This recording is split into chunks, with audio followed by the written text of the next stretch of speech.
দেশের বরেন্দ্র অঞ্চল দীর্ঘদিন ধরে খরা ও পানির স্বল্পতায় ভুগছে।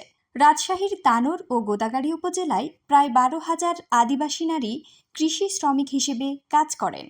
আদিবাসী এই নারী কৃষি শ্রমিকদের বাস্তবতা, বৈষম্য এবং সক্ষমতা উন্নয়নের প্রয়োজনীয়তা তুলে ধরার লক্ষ্যে রাজশাহীতে আয়োজন করা হয় অ্যাডভোকেসি সভা। গোদাগাড়ীতে আমরা বড় একটা টেলিভিশন দিয়েছি, বড় স্ক্রিন, তথ্য পাবে। এবং এটা শুধুমাত্র যে কৃষি তা না, কৃষি পরিবেশ।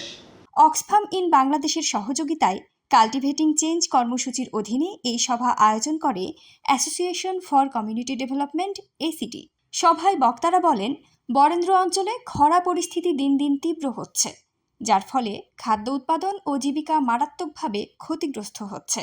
টেকসই কৃষি পদ্ধতি, পানি সংরক্ষণ এবং স্থানীয় জ্ঞানের ব্যবহারকে জলবায়ু পরিবর্তনের প্রভাব মোকাবেলার কার্যকর উপায় হিসেবে তুলে ধরেন আলোচকেরা। প্রক্রিয়াজাত করে 1 মাস ধরে রেখে দিই, সেটিকে যদি আমরা এই ব্যবহার করি, সেটিও ইনসেক্টিসাইডের কাজ করে। বাজারের বিষ, সার, এগুলো জৈব রাসায়নিক সার এগুলো ঠেকাই মাত্র জৈব সার দিয়েছি, যেখান থেকে আমরা বিভিন্ন ধরনের সবজি উৎপাদন করছি। সেখানে রয়েছে টমেটো, লাল শাক।